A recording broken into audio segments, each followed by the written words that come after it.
আধুনিক চিকিৎসা প্রযুক্তির এই যুগেও এক আশ্চর্য জীবনের গল্প সারা বিশ্বের মানুষকে চমকে দিয়েছে। যুক্তরাষ্ট্রের টেক্সাসের পল আলেকজান্ডার নামের এক ব্যক্তি টানা ৭০ বছর কাটিয়েছেন লোহার ফুসফুসে। অবিশ্বাস্য হলেও সত্যি, এই বিশাল লোহার নল ছিল তার বেঁচে থাকার একমাত্র ভরসা।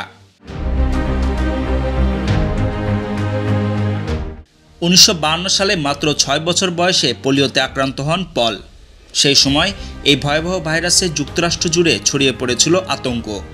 পোলিও তার শরীরের প্রায় সব পেশি অকেজো করে দেয়, ফলে তিনি নিজে থেকে শ্বাস নিতে পারতেন না।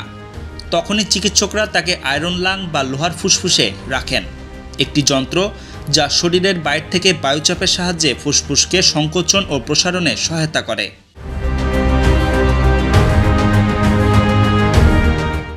এই যন্ত্রের মধ্যেই কেটেছে তার শৈশব, কৈশোর ও বার্ধক্য। পল কখনো স্কুল গিয়েও ফিরেছেন লোহার ফুসফুসে, আবার আইনজীবী হিসেবেও কাজ করেছেন এই যন্ত্রের সহায়তায়। এমনকি নিজের আত্মজীবনীও লিখেছেন মুখে কলম ধরে। পল আলেকজান্ডার বিশ্বের দীর্ঘতম আয়রন লাং ব্যবহারকারী হিসেবে গিনেস রেকর্ড গড়েছিলেন। তিনি প্রমাণ করে গেছেন, ইচ্ছাশক্তি আর মানসিক দৃঢ়তা থাকলে অক্ষমতা কোনো বাধা নয়। ২০২৪ সালে মার্চ মাসে ৭৮ বছর বয়সে মৃত্যুবরণ করেন তিনি। তার মৃত্যুতে চিকিৎসা ও প্রযুক্তি জগতে শোকের ছায়া নেমে আসে।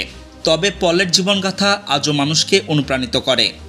কঠিন বাস্তবের ভেতর থেকেও কিভাবে বেঁচে থাকা যায় সে সাহস শেখায় এই লোহার ফুসফুসের মানুষ।